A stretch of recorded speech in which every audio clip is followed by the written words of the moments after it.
আজকে সন্ধ্যা হতে হতে মুখস্থ করবেন, যদি না থাকে সকাল সন্ধ্যায় মুখস্থ করার অভ্যাসী হবেন।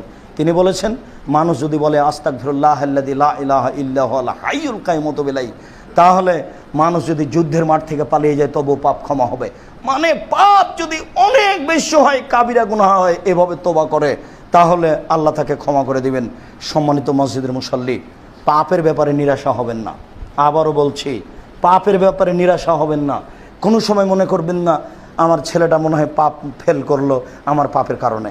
কোনো সময় মনে করবেন না যে আমার স্বামী এগুলো অন্যায় করে বেড়াচ্ছে, মনে হয় আমার পরিবার গজব নাজেল হচ্ছে, এটা আপনি মনে করবেন না। নিরাশার কোনো পথই নাই, নিরাশার পথই বন্ধ।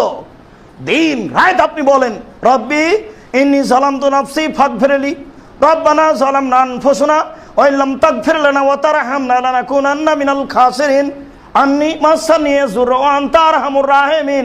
আমি বড় বিপদে, তুমি বড় দয়াবান। আর বারবার যদি পাপ আপনার উপরে জয়ী হয়ে যায়, আপনার ছেলের উপরে, আপনার মেয়ের উপরে, আপনার স্ত্রীর উপরে জয়ী হয়ে যায়, তাহলে আপনি বলেন, আন্নি মাগলুবুন ফান্তাসের, আমি পরাজয়, তুমি দয়া করো।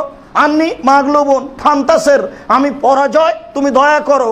আমি পরাজয়, তুমি দয়া করো। আমি বুঝতে পারি না, আমি টিকতে পারি না হকের ওপরে, তুমি আমার প্রতি দয়া করো। আন্নি মাগলুবুন ফান্তাসের, সব সময় বলেন রব্বিগফির ওয়ারহাম ওয়া আনতা খায়রুর রাহিমিন, তুমি মাফ করো, তুমি দয়া করো।